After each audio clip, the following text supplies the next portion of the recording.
Welcome back to the Music Lounge, I should say. We've been giving ourselves a little rest. We ended season one, throwing up some nostalgia clips from our past year. Today, congrats, Perry. This is our 1 year anniversary. Congratulations to you, Andrew. Yes. Congrats, MTV's guys. birthday tomorrow. So theoretically, this was a year ago where we aired our first episode with our lovely Miss Lisa DeLuca, Who is joining us again today? who is It's me. back. I'm back. Ah, yeah. So let's raise a glass to MTV and the Music Lounge. Oh, I forgot my Cheers. booze. Cheers. I'll pretend it's a shot of vodka, but This is our sponsor. yeah, That would be nice, wouldn't it it? just blurred it. Actually. It's been a great year, man. We've reconnected. We've definitely succeeded our vision, probably over exceeded with the guests that we booked, the engagement, really being in our own lane on bringing back these conversations. I agree with you 100%.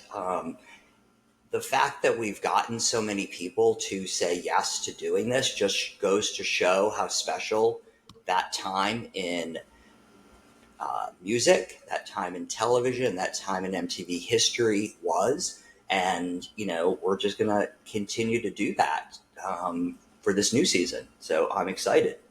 Yeah, I mean, I think congratulations to you guys because it's hard to keep anything alive for a year and like keep it like moving and growing and getting better. It's like that's a hard thing to do. And I think for a lot of us, like I told you from day one, I'm like, I'll come back and do it anytime just because like we're living in a world now where, not to like bring it down a little bit, but like that joy and that, there was like a stability in a way and a security in a way that like whatever happened, like it would kind of be okay.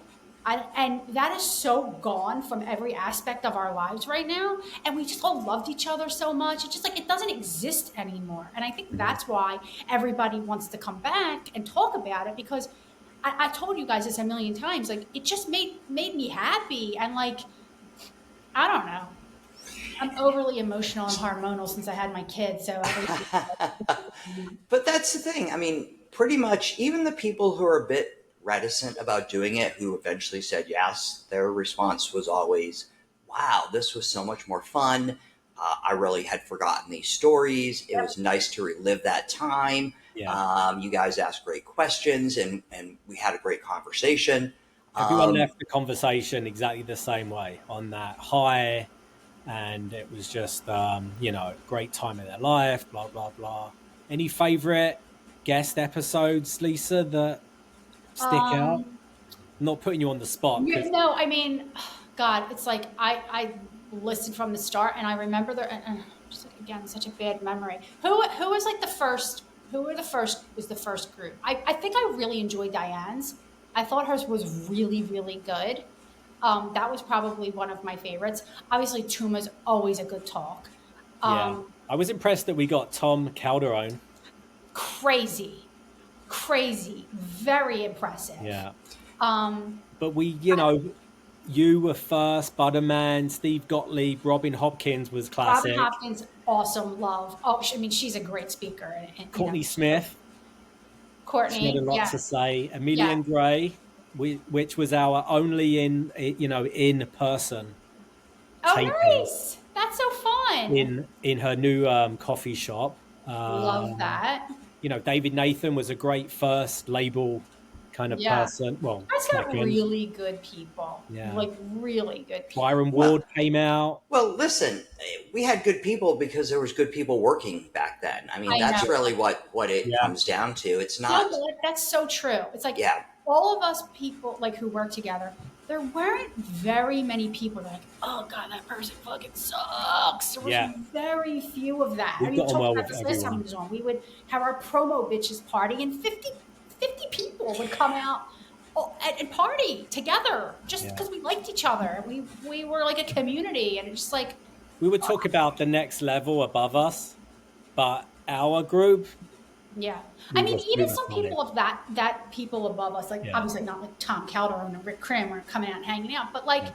you know, people who are a little older than us, they would come hang too. But yeah, Yeah. I mean, our crew of people who have That's a all good gone on to be pretty successful in different ways. I mean, some people are doing really fucking cool shit, and it makes some me still in happy. the industry and some not, like Diane Exactly, Bear. completely different. Um, I mean, Jackie's doing so well. She yeah, works in the banking industry. right. You know what I mean? It's Diane Van Horn, She some she's in interior design interior great. and slash windows. architecture. That's Yeah, Yeah. awesome. something. Obviously, Tuma's done amazingly well. Yeah. Just going to say that. Speaking of people who are doing well, there's two folks that you worked with that we've been trying to get on as guests. So Oh, really? any help you can provide, we'd much appreciate it. Yeah, for sure. I mean, I'm surprised. I'm surprised about both of them that they haven't When do said we have yes. to reschedule? Because I had a Oh, good. power cut literally as we were about to hit play, and then we just couldn't reconnect. But Oh, before we get into our first kind of conversation starter, yes. who would have guessed I would be working for Maury Povich? I know. Congratulations. So That's that's awesome. Good for you, Andrew. I'm wouldn't so have thought of that listen. 10 years ago. I am proud of your hustle, dude. Like I could not do what you have done over how you've pivoted and like figured it out and really kind of used your, you know, hustler spirit to really, pivot your trajectory. I Yeah, am I bow down because it's hard. It's trying. hard as shit. So And Perry, I always thank you for, pushing me and you to get into this podcast space because I am doing short form content and social media strategy Yeah. for Maury's podcast. So And it's kind of a full circle. and here's the thing. I mean, now you have that skill you can take anywhere and do it on any podcast for anybody across any type of Yeah. subject matter. I Yeah. mean, it is Well, it, hopefully, as if the Maury people are listening, let's keep this longer term. yeah, Andrew's a superstar. Don't fuck around. Ah, thank you.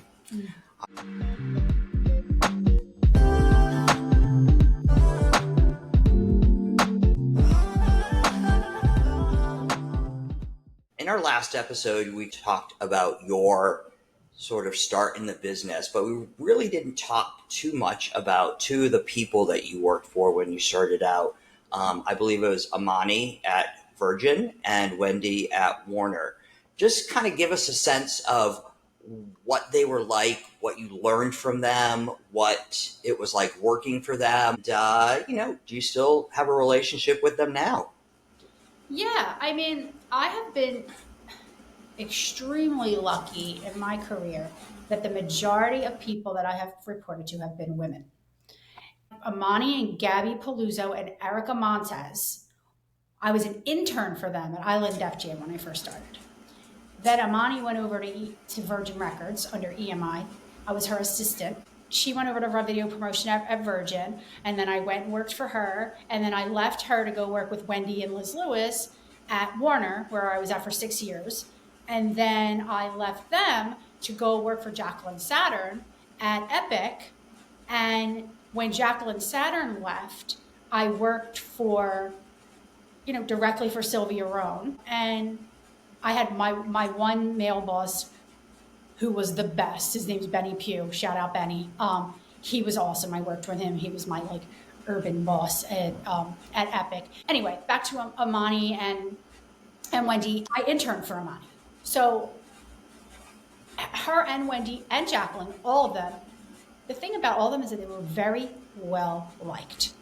People liked them, but not because they were women who just said, okay, whatever. They were strong and tough and took no nonsense, but they did it in a way that wasn't annoying or gross. Everybody wanted to work with them. They were very efficient, got shit done, straightforward, respectful, respected, treated people nice, really fought for their artists and got the job done and had great work ethic and follow through. And we're just smart, cool women. And, Amani really taught me, she was my mentor. Like everything that I knew how to do in the business. And I really taught me how to do it the right way. My style would have manifested in some way regardless of her, I think, because you guys know me. I'm not the kind of person who can, like, I'm no wallflower. I'm going to say what I think and, be a straight shooter and be direct and do the work, and I think that would have come out anyway, but she kind of made me feel like that was okay from the start. So that's how I started my career. I think it's good for a boss to be a mentor and take time to help you grow, not just give you tasks. Yes. And Amani really, really, really did that for me. Like, she was just, I can't say enough good things about my experience at the start of my career. And both of them, Wendy and Amani, and Jacqueline too, they all let me fly. They gave me responsibilities, and then they said, go fucking do it. Right. Like, obviously I'm here to help you. I'll never forget 30 Seconds to Mars, which is Jared Leto, right? Who is a major movie star at this time. Right. New in the artist scene, and people weren't really taking him seriously as a musician yet. She's like, they're coming to town. You book their whole promo day, and you go and take them out. I'm like, oh my God, okay, let's get it together, bitch, come on. And I booked this like crazy good promo day for them, and I went out with them all day, and she was very peripherally involved with it. Like, I did it all. Right. And I remember coming back in her office at the end of the day. It was like 7 p.m. and she was still sitting in her office. And I just remember walking in the office, dropping my bag on the floor, and just like face planting on the ground because it was just like, that was the first time that I had really been out on my own with somebody who could have been considered an A-lister, and I'm there alone and no one's with me. And she just let me do that. I only worked with her officially for less than 2 years. I was fresh meat. And that's how I have always taught the people that work for me too. It's like, go figure it out. You know what I mean? Did she praise you a lot for that particular day, or was she kind of chill and be like, no, she always praised me a lot. She was telling you, she was a great boss to have at the start of my career. And Wendy was, I was a little further along, and I was working much more closely with Liz. But Wendy always like there if I needed her. Right. Offered advice to me when I was trying to get shit done. And I went in and met with Jacqueline because I wanted to run a department. And she was hiring somebody in Epic. And she was almost hiring like a junior level person, but I went in and took the interview anyway. You know who set that interview up for me and got me in there? Tommy Page. Wow. R.I.P. Tommy Page. Yep. He was just the best dude.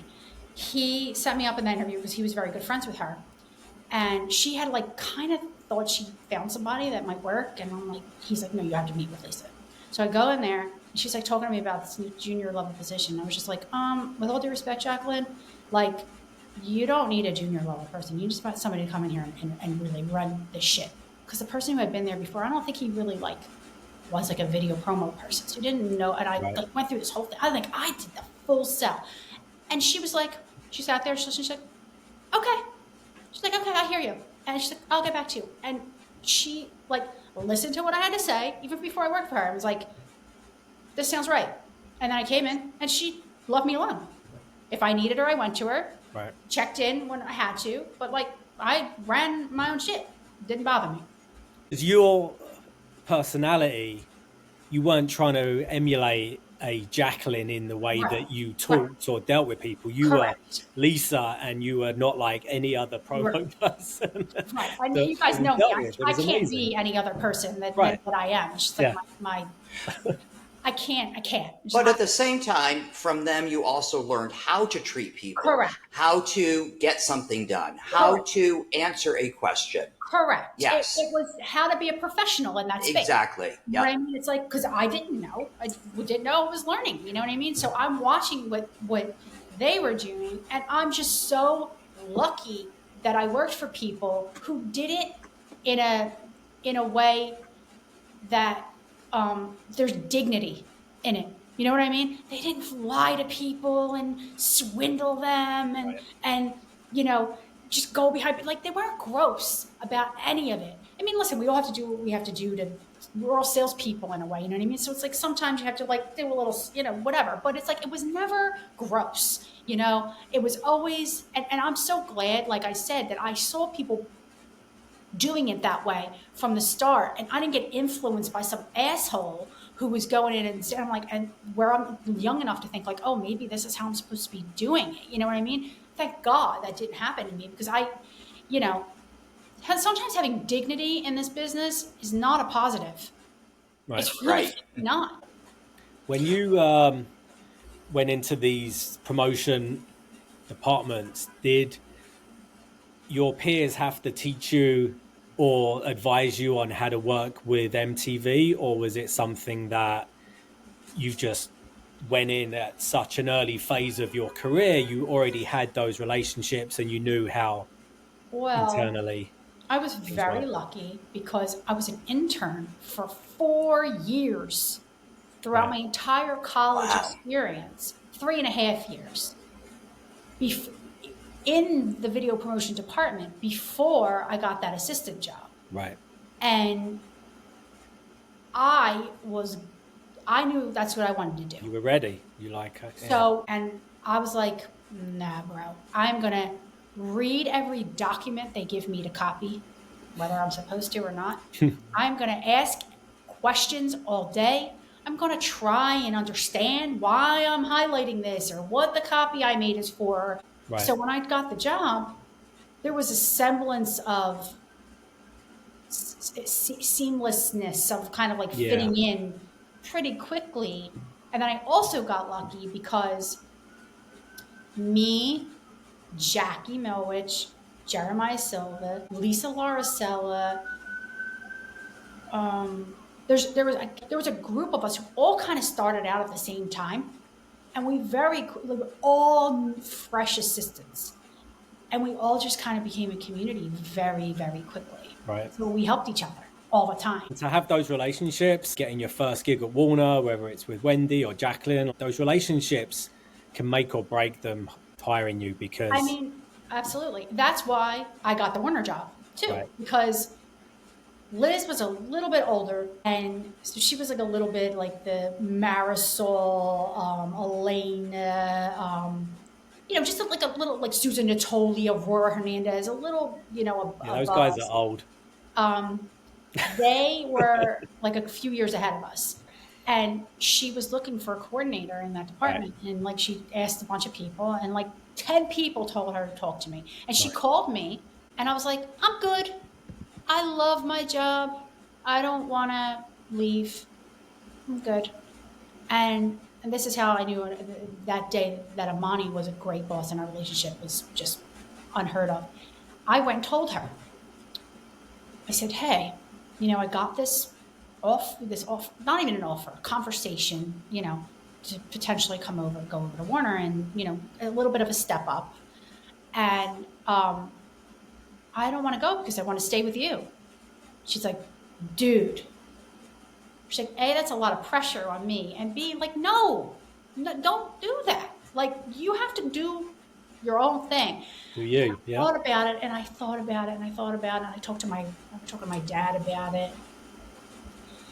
Because I was comfortable. I had been with her for 5 years, you know what I mean? And I'm like, fuck, I gotta take this job, don't I?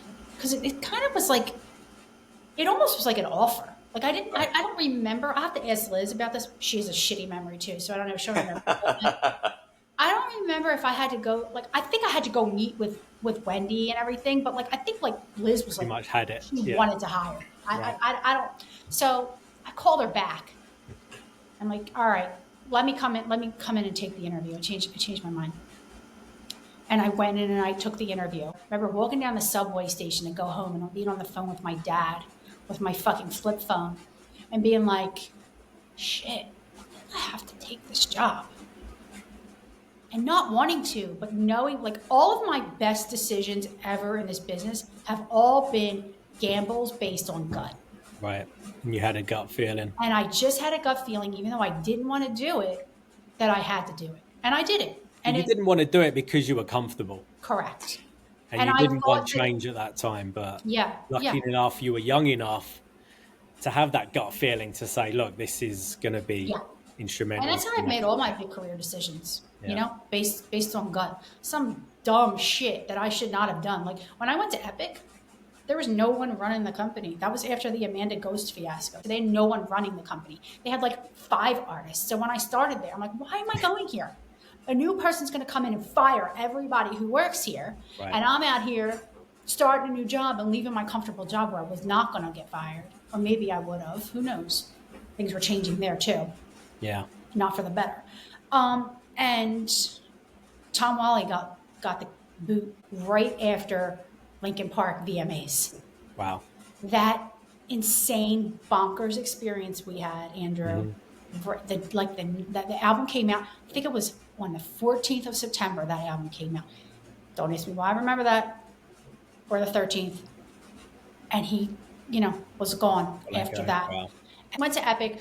Nobody's running it. It's basically I'm sitting in the office. I had like 2 hours of work to do a day. Like they had Sarah Bareilles and Frey in the script, and that was it. I'm like, what did I do?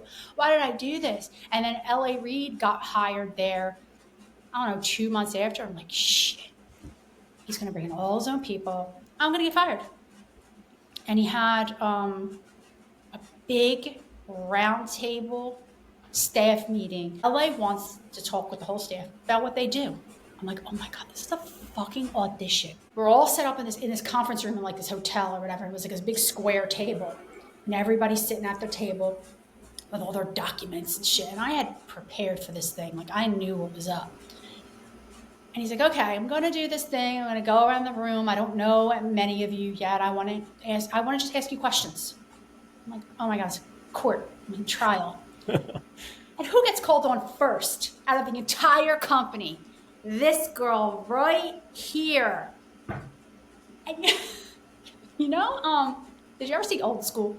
Yes.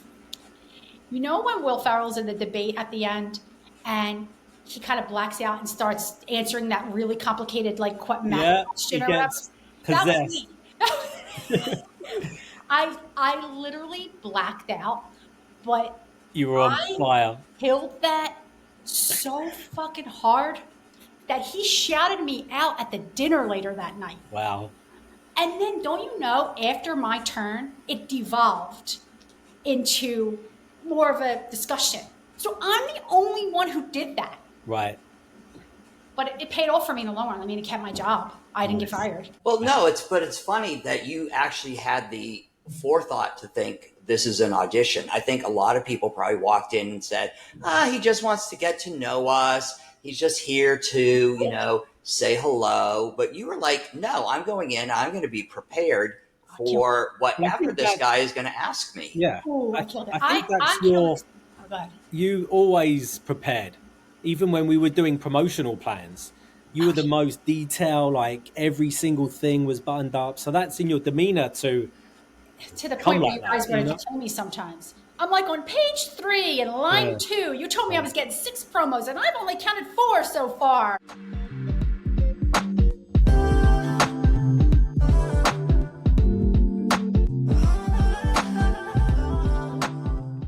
Oh, Virgin, Island Def Jam, Warner, Epic. and Epic. Is there an artist story from any of that time that you haven't shared publicly? Something that might be silly, funny, unexpected, wild, crazy. You don't need to say the name of the artist, but I thought love about it if you did. I thought about this one a little bit. This is a good one. And I'm not sure I should say who it was. Let me think about it. So early days at Virgin, right? You could probably deduce who this is from what I'm saying, but so I'm like 22 years old, maybe 23. And we had this legendary female rocker on our roster, right? And she was batshit. But I respected her because she would come in the office and she would sit in the alternative radio promos guy's office and call every radio station with him. She was a hard worker, but nuts. I remember she was in the office for like a week. She had made a New York trip and she was just around smoking all over the place and just being a general disruption, but like in the best possible rock and roll way. And I went into the woman's bathroom one day and she was in there and I kind of left because I'm like, she was on the phone and like yelling and smoking and whatever. I'm like, let me go somewhere else. And then I came back to that bathroom, I don't know, maybe like an hour later or something. And she had shaved her legs in the sinks with disposable razors and threw them all, like there was like used razors and shaving cream and little leg hairs all over the mirrors and cigarette ash and like just like I'm like, how many razors does one person use to shave their legs? Don't you use the same razor? Well, here's the thing. She probably hadn't shaved them in months either, so. Probably. Maybe she sent somebody else. She must have like been sitting in the office and maybe like looked down at her legs and like, somebody else in fucking Dwayne Reed and was like, yo, I gotta go get me some shaving cream and disposable razors. And just was like, yeah. So anyway. There was probably a trash can right by the sink as well. Of course there was. She just gave zero fucks. Zero fucks. It was kind of awesome. Listen, I'm not going to try and guess the name of this person, but I would also suspect that they did something that we've talked about multiple times on MTV too. You think? I think. What? Tell me. 24 hours? Fine. Yeah. What was it? What did she do? Was it Courtney Love? I will not confirm. We're just. Yeah. She did a 24 hours of Courtney Love on MTV too. Oh, yes. Yeah. I thought you meant like a bad thing that she had. No, well. Well, I mean, that she was crazy. I'm not saying it was Courtney Love, but I'm just like, I remember that. I mean, when she has to deal with it, it's not great. But, Changing the topic a little bit, do you have a favorite piece of music, memorabilia, or swag from one of your companies or artists? I did, and it got ruined in the flood. When you think about the amount of money that record labels used to spend on plaques, okay, yeah. I mean, tens, maybe hundreds of thousands of dollars. Right. And after the Black Parade, my Cabin Black Parade, they made us these plaques. They were these massive, beautiful, heavy, just absolutely stunning plaques. Artwork, right. And I loved that plaque. And when I moved to this house, they were all packaged from moving in my basement. That damn freaking Ida came and flooded all of our basements here. I had to throw it away. And it was so devastating to me. Wow. There's a lot of plaques I had to throw away, but that one was the toughest one because, man, that was a collector's item. Yeah. I have a nice collection of guitars. That's cool. That I don't know how to play. But I have a Noel Gallagher guitar. Nice. Maybe your grandchildren will know how to play. Yeah. Incubus. Nice. Tom Morello. Hatebreed. These are all great. Yeah. Were these gifts, Andrew? Did you buy these? Some were gifts and some were promotional guitars. But there was you're right, Lisa. There was a lot of money going around. Man, it was Talking fun. about a lot of money going around, what's one of your best work trips whilst at any of your labels? Maybe exotic or just fun at the shore? I got a good one. I mean, it was fun because it was cool. When you work with Khaled and you're part of the team, you're like part of his family. It's just a wonderful person to work with. I mean, listen, he's very, no one cares more than Khaled, and no one puts in the work more than Khaled. Like, you'll be on the phone with Khaled, not a manager, right, and him asking you a million questions about what are we doing here, and who do I need to get? Call him Bruce Gilmore himself. Literally, Khaled is the best. MTV loved to do stuff with him because he would work. I mean, he's a big star, but he would do every crazy thing that MTV asked him to do because he just wants to win. You know what I mean? and they wanted him to shoot promos for the VMAs. And he's like, I'm in the Bahamas at my fabulous Bahamas getaway house. They can come here and do it. I'm like, fuck yeah. Went to the Bahamas Lovely. and shot at Khaled's house. It was this very relaxed environment. He had the chef bringing people snacks. Like, Right. it was just, but we worked all day. Yeah. But like, can you beat that? You know what I mean? Like outside at the Bahamas, by the pool, And a very chill and a work guy who trip. just You weren't stressed. did what you needed him to Yeah. do. You know, there's always challenges, of course, but like overall, not a bad way to spend a day. You know, And that was a VMA. it was VMA promos. Yeah, Well, that was way more recent. Harry, this is VMA month, right? It is VMA month, yes. Month down. Yes, CBS this year, simulcasted on MTV, which is very different. I'm not Different. sure how I feel about it, but okay. But here's the thing. Obviously, the show has been around for a very long time. Cable networks aren't drawing the audiences that they used to. And honestly, if you're going to ask top tier talent to be a part of the show, you have to air it someplace where people are going to see it also. I mean, and I you're think about the totally ratings. right. Yeah, You're totally right. yeah, I think, everyone's obviously, got that channel. well, Not everyone has MTV, but and yeah. here's the thing too, is that I think starting next year or the year after, CBS doesn't have the Grammys anymore. So maybe they're hoping to turn this into the Grammys.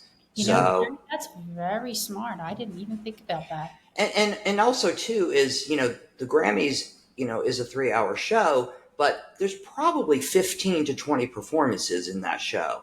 The last VMAs has only been like 6 performances. So, I mean, this is also an opportunity for them to do more performances in the show also.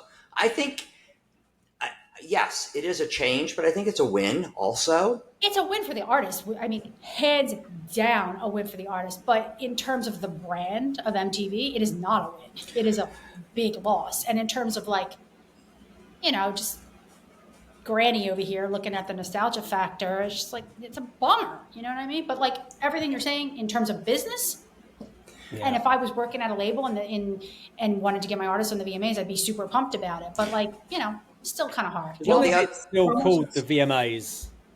The MTV at the front doesn't matter. People know it as the VMAs. But will it always be, music video awards? Does the video really matter anymore? I mean, Or just the clearly music not. awards. Video hasn't mattered in a It's long just time. going to be the music awards. Yeah, I mean that's what it already was. It's like VMAs. there was no awards in it anymore. How many awards did they give away? Well, they there's always, the tech awards that they do early in the show or actually pre-show.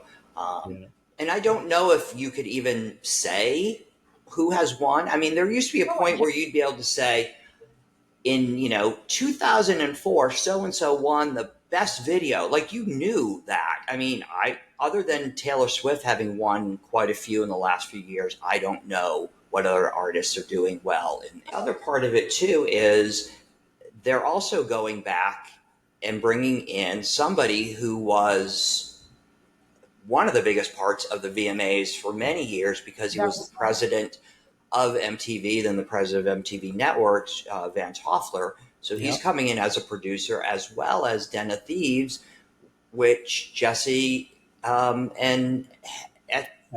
Jesse used to work at MTV also. Yeah. And his partner Evan.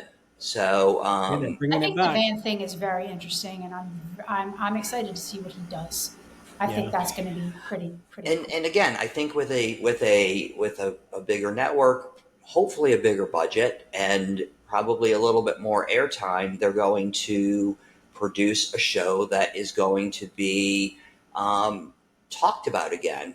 Also, I mean, because there were so many water cooler moments from previous VMAs that, like, you wanted to see it live because you wanted to be able to the next day say, "Did you see that on the VMAs?" Yeah. And I don't think that's happening again. Like that can't come back. Award shows are just not that anymore. I Yeah, don't. but I do, for an example, this past year, I remember after the Grammys, everyone was like, "Oh, did you see Benson Boone's performance where he did the flip?" Grammys And had some amazing performances. yeah, yeah, yeah, yeah, yeah. But people are like not really watching that on television. It's like they're watching those No, people I online. know, I get that. It just, and I do want to say also that I think the VMAs missed out on the Benson Boone phenomenon by not having him perform last year on the show. Because as you saw on the Grammys, how great of a live performer he really is, and how the audience really loves watching him perform. He was on So, American I Idol mean, I think first. there were a lot of cool moments on the Grammys this year. Like I thought, Sabrina Carpenter. Shout out Janelle Lopez, who used to be Fifth Harmony's manager and is probably one of the best managers out there. And I'm glad she's getting her shine right now with Sabrina. She's been with her since the beginning. Um, because Sabrina's been grinding for a long ass time. Long mhm. time. Yeah. And I thought her performance this year was very special because it was fun. Well, she injected humor into it, which was great. And when's the last time that you watched something that was just fun? Yeah. Well, The I VMAs thought I liked is it. fun. I thought that the Chapel Roan performance also was really great, and I thought the song she did it a great performance in the song. I mean, the Okay. show was also about like promoting LA. So I think when she did, Yeah, Pink Pony that Club, was Very timely. absolutely yeah, that was great. I Do you have didn't that any? didn't evoke the same feeling for me that was the Sabrina Carpenter one did. And I know everybody loves Chapel Roan. I'm just like kind of not on the bandwagon. Um, I, I I Do you have don't any favorite VMA performances? Doesn't have to be from your artists. One from that there. sticks out. I mean, when we were young, every VMA performance was epic. I mean, Yeah. Madonna, Vogue. I mean, Next Level. You know, Britney Spears, coming on the stage with the snake. I would say probably I think the In Sync performance of Bye Bye Bye I love was pretty amazing that they were able to pull that off. every time Madonna got on the stage, you didn't know what she was going to do. You know what I mean? Or Were like, you at Warner the year with the Britney and Christina kiss? I don't.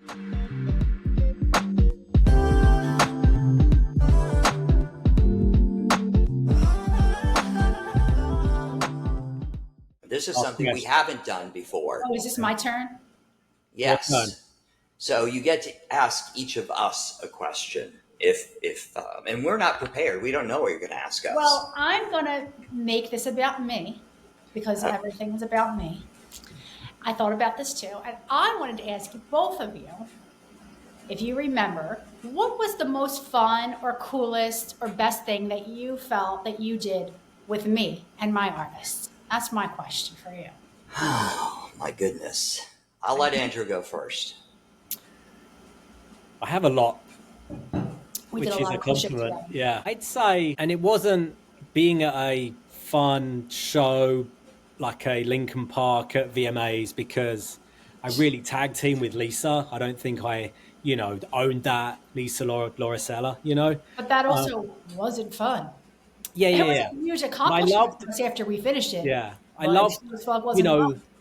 brainstorming concepts with you and seeing them through execution. So we did that with the Black Keys, and we did a whole plan with and we did it with Lincoln Park and Green Day, And uh, Mastodon and like Mastodon. Yeah. all So of I us, think it wasn't one particular artist. It was just you know our flow. brainstorming and just coming up with something. We were like, holy shit! Like that only happened because we were so in sync, thinking out the box, and we didn't have any issues getting anything done.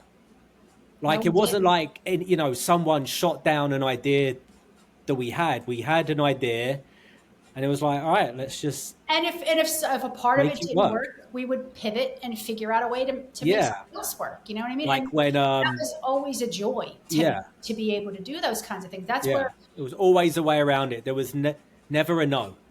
And yep. if someone's saying no, then they're fucking lazy. Well, yeah, Get it that's done. what it comes down to, right? It's like nobody wants to take a risk, but Yeah. we didn't have that problem. Like we would really, Yeah. nine So, times out of 10, we would get it done. yeah. And that's always like, I thought that was like always has been one of my superpowers. And like, if I ever do a job interview or a podcast or whatever, it's just like, I was always an out of the box thinker who always figured out a way to get something cool done. Even if it Yeah. wasn't something that fit into what the mold was. I'm like, you know what? We wanted to do something It's different every time every that time. fit, And it's that so really, hard nowadays to do that. yeah. But we wanted to shine the artist and their fans, and it couldn't be the same concept as, you know, a Black Keys campaign. Oh, let's just mimic a Britney campaign that did well on That's MTV. right. Like, you know, That's right. It was definitely, we had a good time. We yeah, definitely did. yeah, All right, my turn. So I'm having a hard time coming up with something where I know that you and I worked together on something, and I don't believe it was ever at Virgin. It had to be something at Warner because I Now, I know think that. that we weren't really doing, like, the digital department wasn't really like a thing when I was at Virgin. So And it was Lars and Sid were doing most of the digital stuff when you were at Virgin. Um, yes. So I have a couple, and I'm not sure if it was with you or not, but I know that we did a Green Day MTV.com live, and I don't know if it was you or Liz or Wendy that I set that up with. I'm going to guess that it was probably Wendy. Yeah. And then there was one moment, though, you had Andrew McMahon in when he was promoting Jack's Mannequin. yeah. And we were sitting in the music lounge, and I assume you were there. I know Liz was there too. You were both, I know you were both there. And the meeting had ended, and I was kind of sitting there just talking to him just about life stuff and just and Liz came over to me, and I know you were there, and she was like, you're so good at talking to artists. You should do something like this. And that was literally the first moment that the idea of this whole thing popped into my head. That's a long time ago. It was a long time ago. I'm finally doing it. What do you think our a work moment with us was? Well, you know what? Now I'm thinking about it, Perry. It's like you are a little bit of like a generation, like a little above me in terms of like when I really got to ideate. So like I was doing more with Lisa than I would have been doing Right. with you. So I guess that probably was a bad question to ask you. That's all right. But I mean, You were more seasoned, Perry. well, I also would suspect that, More authority. one of the things that we did a ton of at .com was photo shoots. And I would suspect you probably brought every single artist oh my through God, because everybody. what typically happened when an artist was coming into MTV, there was downtime between some of the bigger things that they were probably doing in the building. And you'd be like, let's call up .com. They'll do a photo shoot with them for 20 minutes. And, then we'll get a band to do their Second Life stuff where, you go into this virtual room and, I know every band came through and did that with us also. That. Oh my God, I forgot about that. You know what? It's funny that you brought up Jack's Mannequin and Andrew because Liz and I just went and saw 10-year anniversary Jack's Mannequin show at Asbury Park. And we love Andrew and like he's family for us for life. We went through the ringer with him and just absolutely love him. And one thing is that I was listening to the album while I was driving today, and even at the show, and there were moments during that album that I just cried. And I was Wow. talking to Liz today, and I'm like, I just don't know if it was just because it was such a happier time, or just like it's the same vibe as something like this. And I'm just like, you guys know me, I was like never a fucking crier, but all of a sudden I'm just like cry about It brings everything. back an era So of your life, emotional about this music, and it made me think of, when I was going to talk to you, I'm like, like Andrew was on my mind. My favorite, it's not a VMA moment, but my favorite award show moment in my entire career is, do you remember how fucking fun the Woodies used to be? Yes. Yes. So I don't know if anybody Andrew, were you around when the Woodies were really fun? I did a few. I did one in New York, one in South by. What is Perry? What was it in Roseland? Yes, in Roseland. It was in Roseland. And it was all like the fun, young, cool artists. So the way that they would do it is they would just set up these tables, and the artists, their crew, the label people, we would all just congregate, and it was just like this packed sea of people, and they would serve drinks. And there was a stage there, and they did their awards, and you went up on the stage, you got your award, and everybody's drunk and hanging out and having the best fucking time. And Andrew, Jack Spanigan got nominated for an award, and me and Liz were psyched because we're like, we get to go and party with Andrew, which was like our favorite thing to do back then. Every time he was in town, it'd be like an epic party at the Woodies and just like drink for free and have the best fucking time. And he's going to win an award. So it's going to be like a celebration.